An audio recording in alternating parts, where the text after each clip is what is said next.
Six for justice के प्रमुख नेता गुरपंतवंत सिंह पन्नू ने एक वीडियो में ये कहा है कि कनाडा में रहने वाले सभी भारतीय मूल के हिंदुओं को भारत वापस चले जाना चाहिए।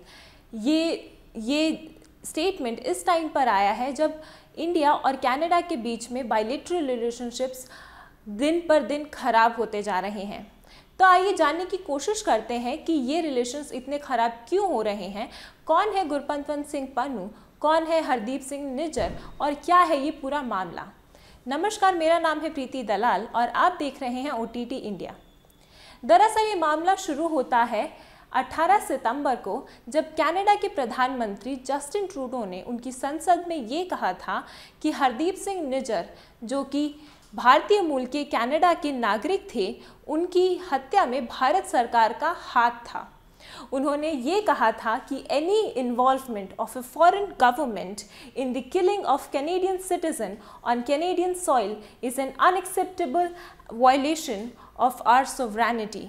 ये जो संगीन आरोप जस्टिन ट्रूडो ने लगाया था, इसके बाद भारत सरकार ने उनको एक बहुत ही स्ट्रॉन्ग जवाब दिया था।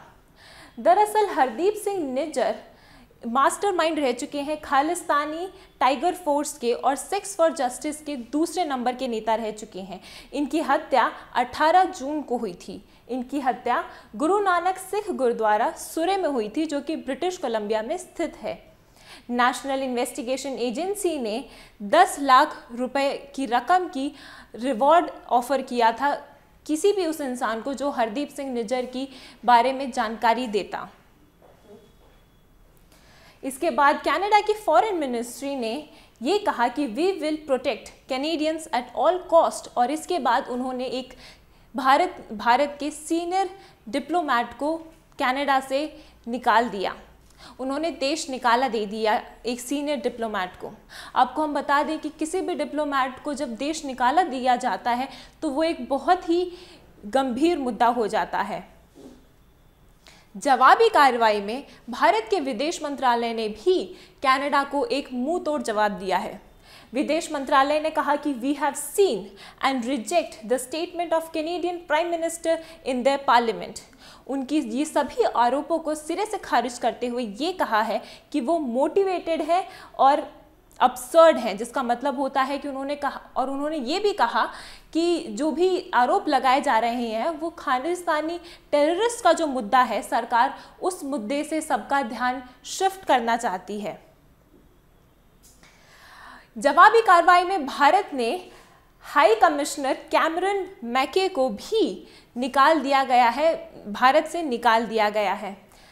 और ये कार्रवाई सितंबर 19 को हुई, जब विदेश मंत्रालय ने कैमरन मैके को उनके ऑफिस में बुलाया और महज 5 मिनट में उन्हें देश निकाला दे दिया। उन्होंने कहा कि कैमरन मैके को 5 दिन के अंदर भारत छोड़ देना चाहिए। अब हम बात करते हैं गुरपंतवंत सिंह पन्नू। तो कौन है गुरपंतवंत सिंह पन्नू?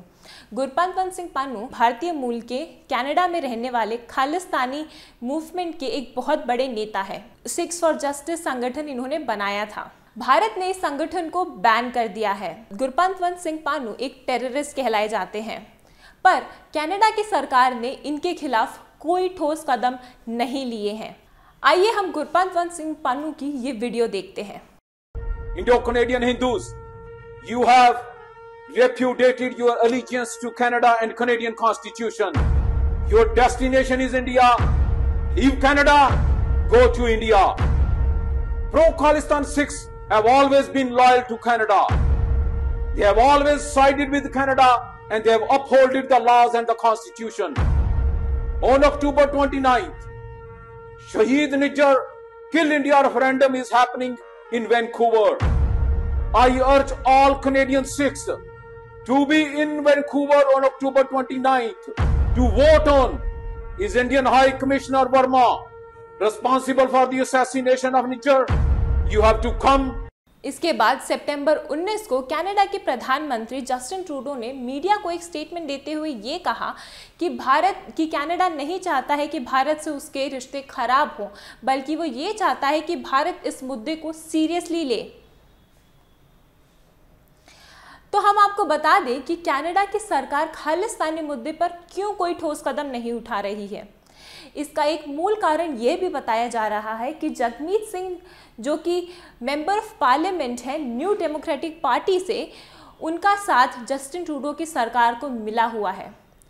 जस्टिन ट्रूडो की सरकार के काम देखते हुए ऐसे लग रहा है कि उन्होंने सिख और खालिस्तानियों में डिफरेंस नहीं पता कर पा रहे हैं। वो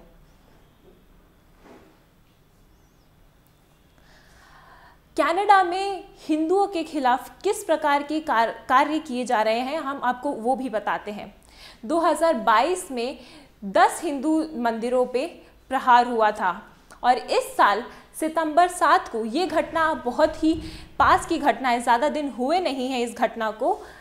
भमेश्वरी दुर्गा टेम्पल, ये एक हिंदू टेम्पल है जहाँ पे सुरे में, ब्रिटिश कोलंबिया में ये टेम्पल है, और इस टेम्पल में खालिस्तानियों ने टेम्पल की जो दीवार है उस पर एंटी इंडिया स्लोगन्स लिखे थे, एंटी मोदी स्लोगन्स भी लिखे थे। और ऐसी कई कार्यों के बाद भारतीय विदेश मंत्रालय ने अपना कंसर्न जताया, लेकिन कनाडा की सरकार ने कोई ठोस कदम नहीं उठाए।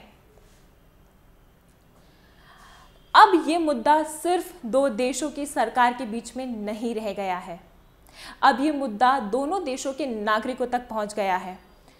दरअसल शुभ, जो कि एक कनाडा के रहने वाले पंजाबी मूल के सिंगर हैं, रैपर हैं, उनका मुंबई में 23 और 25 तारीख को एक कॉन्सर्ट होने वाला था, एक शो होने वाला था, और वो शो कैंसिल हो गया है। आखिर क्यों हुआ है ऐसा? दरअसल शुभ ने अपनी इंस्टाग्राम स्टोरी पे एक मैप की फ़ोटो डाली थी, एक भारत देश के मैप की फ़ोटो डाली थी, जिसमें उन्होंने कश्मीर और पंजाब को नहीं दिखाया था। शुभ की उस स्टोरी के बाद शुभ को भी एक खालिस्तानी बोला जा रहा है। भारत की सरकार ने उनके ऊपर खालिस्तानी या फिर खालिस्तानी टेररिस्ट का कोई भी आरोप नहीं लगाया है, पर भारत के नागरिकों ने ये एक्सेप्ट कर लिया है कि शुभ का भी समर्थन है खालिस्तानी मुद्दे पर, और इसी वजह से भारतीय जनता युवा मोर्चा ने शुभ के होने वाले कॉन्सर्ट के भारी आपत्ति जताई है। और यही नहीं, शुभ के जो पोस्टर्स थे वो भी फाड़े हैं उन्होंने। इसके बाद ट्विटर पे और फेसबुक पे और अन्य सोशल मीडिया वेबसाइट्स पर भारतीयों ने अपनी चिंता जताई। भारतीय नहीं चाहते हैं कि शुभ इस देश में वापस आएं। और इसके बाद बुक माई शो ने उनका शो है वो कैंसिल कर दिया है। तो इन सभी बातों से ये जाहिर होता है कि कनाडा और भारत के मुद्दे अब ना ही दो सरकारों के बीच में नहीं रहे हैं, कनाडा और भारत के मुद्दे अब नागरिकों तक आ चुके हैं। भारत देश के लोग अब खालिस्तानी जो मूवमेंट है उसका खुलकर विरोध कर रहे हैं, लेकिन कनाडा की सरकार कोई भी ठोस कदम नहीं उठा रही है। हमें देखना होगा कि कनाडा और भारत के जो रिलेशंस हैं वो कब ठीक होंगे। हाल ही में कनाडा के विदेश मंत्रालय ने भारत के साथ एक ट्रेड डील भी पोस्टपोन की है, और कब तक पोस्टपोन की है इसकी कोई जानकारी नहीं है और ना ही कोई वजह दी गई है। तो ये देखना इंटरेस्टिंग होगा कि कब तक और कैसे कनाडा और भारत के रिलेशनशिप्स अच्छे होंगे। ऐसी अन्य खबरों के लिए देखते रहिए OTT इंडिया। मैं हूँ प्रीति दलाल। धन्यवाद।